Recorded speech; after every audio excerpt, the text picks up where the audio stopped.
నమస్కారము. నా పేరు బాలసుందర్ నాయుడు. నాకు 63 సంవత్సరాల వయసు నాది. నేను 2014లో నాకు లంగ్స్ కొద్దిగా బ్రీతింగ్ ప్రాబ్లం ఉంటే నేను వచ్చి డాక్టర్ గోవిని బాలసుబ్రహ్మణ్య గారిని సంప్రదించాను.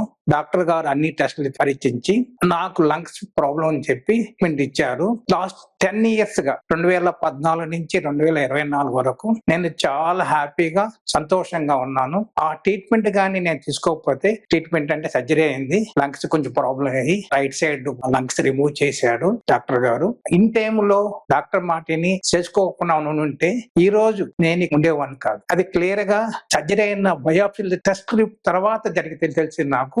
కనుక నేను ప్రతి ఒక్కరికి నా విన్నపం ఏంటంటే, ఏది గానీ హెల్త్ విషయంలో ఎవరు గానీ నెగ్లిజెన్స్ చేయొద్దండి. డాక్టర్ గాని కన్సల్టెంట్ డాక్టర్ కారంగానే ఆ ట్రీట్మెంట్ చేసుకొని ఆయన సలహా మేరకని ఉండాలని నా మనవి. నేను మా కుటుంబము డాక్టర్ గోవిని బాలసుబ్రహ్మణ్యం గారికి లైఫ్ లాంగ్ రుణపడి ఉన్నామని మనస్ఫూర్తిగా నేను ఆయనకి నమస్కరిస్తున్నాను. ఈ రోజు నేను గాని మా పిల్లలు గాని సంతోషంగా ఉన్నామంటే నిజంగా డాక్టర్ గారి ఇది మనస్ఫూర్తిగా నేను చెప్తున్నాను.